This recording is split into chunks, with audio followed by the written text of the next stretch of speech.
Good morning, everyone. The HR team, comprising Mimi, David, Jen and myself, Peta, are here today to present our plan for taking Easinvest global in the coming 18 months. We are already out scoping options to address both the people management challenges as well as the incredible opportunities that Easinvest's new mission and vision provides. As such, the HR team will be coming to you today from a few different locations. Mimi has commenced work on our Shanghai office relocation and has identified some early challenges and opportunities for your consideration, taking into account the perspective of those who may be relocated to Shanghai and also the culture of the offices the company will be operating from. Once we finish scoping work in Shanghai, we'll then progress similar scoping work in India.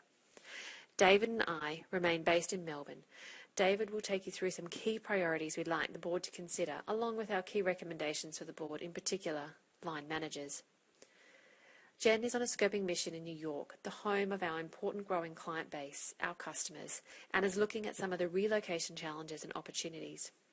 Jen will provide you with some further staff perspectives, recognising that not everyone may join us on this journey, but ensuring we have the right people for the job and those that embrace change and continuous improvement. While there are many challenges, logistical and other issues with expanding our company, the HR team see the key issue to be addressed in the coming 18 months will be maintaining the core values of Easinvest's organisational culture, along with evolving the culture of the company in order to achieve our new future mission and vision. Two related and priority issues the team will draw out in today's presentation are the potential resistance to change and the overall value of communication throughout this journey. Over to Mimi in Shanghai, who'll look at the strong organisational culture which will be essential for our future success. Thanks, Peter. So I'm here in Shanghai investigating their national characteristics, and we have identified some significant cultural challenges arising from establishing our QA here and in Bangalore. We will need to implement some new processes and procedures to create an organisational culture that will grow with our expansion globally to ensure that our current company values are not diluted in the process. Our company culture will serve to be the social glue that binds the different national and functional subcultures and countercultures. This framework will give all staff a better understanding of what their role is and how they fit into our business and our expansion. Our organisational culture will have two important functions: external adaptation, which is critical as we expand our existing team, and internal integration to ensure we can work successfully together. Thanks, Mimi. Glad to hear your trip to Shanghai is going well. Our culture is going to be challenged by national cultural differences, creating the risk of cultural silos. And these are going to be exacerbated by new challenges in managing company operations across multiple cultures, time zones and functions. As we explain globally, our culture is going to be influenced by our people's understanding of it, influenced by how they interpret them through their own national cultural prisms. Chinese and Indian national cultures are more hierarchical, less questioning of management and authority, but they score high in group collectivism, where they value being part of company groups, and this is a positive that we can use to foster individual identification. Our Australian and US staff are more individual, less group-bound and focused on performance. Our QA staff are more process-orientated and procedural than our sales staff, who are less bound by process and more outcome-orientated. All of these competing cultural traits will have an effect on our changing culture, and we'll need to manage them sensitively. And we're going to need to focus on some strategic HR initiatives to smooth out our cultural transition journey. A global staff exchange program will allow people to immerse themselves in other cultures and increase their understanding and collaboration. We need for everyone to know their job, so we should implement a comprehensive global training program for all staff, old and new. Senior management, including the board, need to get out and be seen modelling our values and culture.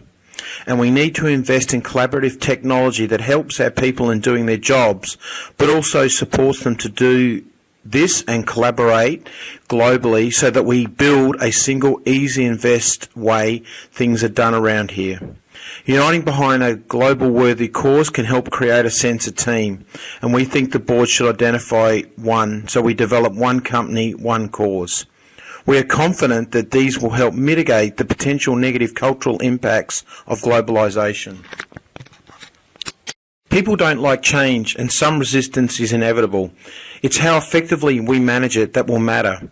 Some staff may choose to leave because they don't like our new global business model and vision. But to reduce this wastage, we need to ensure we deal with people's concerns about the changes we're making. Effective communication at all levels can mitigate this risk and overcome resistance. Our new recruitment strategy should focus on recruiting people who can effectively deal with different levels of socialisation and national and functional subculture differences within a truly global organisation. There are some things we think we can do to improve staff buy-in. Let's take a look at them. The gap analysis will identify what cultural differences exist and help us develop smart strategies to deal with them. Critical in helping us address the influences broader national cultures and geographically dispersed functions will have on our company culture. We need to check in annually with staff globally on how they think we are doing and where to improve, and do the same when they choose to leave to see if there are systemic issues we can fix. We need to regularly communicate with people about what we are changing, why and how we are doing, including forums where people can share concerns and ideas. Good talent development will minimise staff loss and wastage, but it needs to be done globally so that candidates for roles are identified and selected based on potential and ability, not geographic location or national identity. Our last recommendation is more controversial. We think the board should consider a broader-based employee shared scheme that lets our people share in our financial success as a reward motivator and to reduce resistance to change. That's all from me. I'll hand over now to Jen, who's going to talk you through some of the challenges we have around communication. Thanks, David, for looking into these key challenges. I'm sitting here in the New York office, and it's certainly an eye-opener to identify and place emphasis on the company core values of openness and direct communication, as this will be the key in implementing the organisational change and supporting the move to the matrix model. When a staff member onboards, it's important that a week's induction program is established. A welcome handbook will be given to each staff member to ensure they feel welcome and provide information about the company. Also ensure sharing of differences between the locations so each office develop a good understanding and feel for how other offices work and who is working there.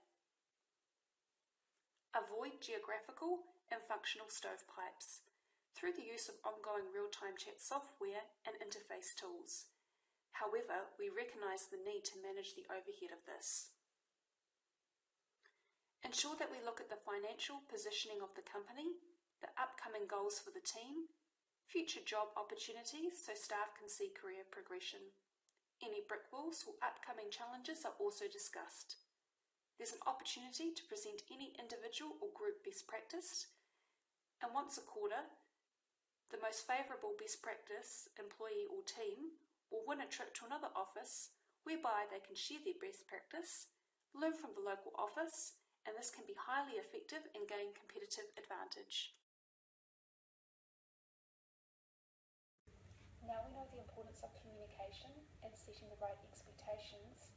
We need to adapt the core value of change, have continuous development, and create great opportunities for our staff with the new international focus and the move to the matrix model. In regards to our high-level staff relocating to New York, the company will cover this relocation cost. However, for staff not wishing to relocate, they will need to look for alternative opportunities outside the company. And now we will look to focus on this matrix model. Thanks, Jen. As we conclude our presentation to you today, we'd like to highlight for the board 5 key priorities of successful matrix management, essential over the coming 18 months in terms of how to move forward with increasing the number of our offices, changing our organisational structure to a matrix structure, establishing global virtual teams, one of which has presented to you today, and moving our top executives to be at the heart of our clients in New York. As the team has outlined for you today, including some practical implications of implementation, we need to firstly maintain a strong and positive corporate culture. Importantly, this needs to be displayed by senior management. Staff should be empowered to make informed decisions and provided with the right tools and training to succeed. There needs to be clear roles and responsibilities in decision-making. Shared performance measures and rewards are important. We are still one team and need to maintain transparency and openness.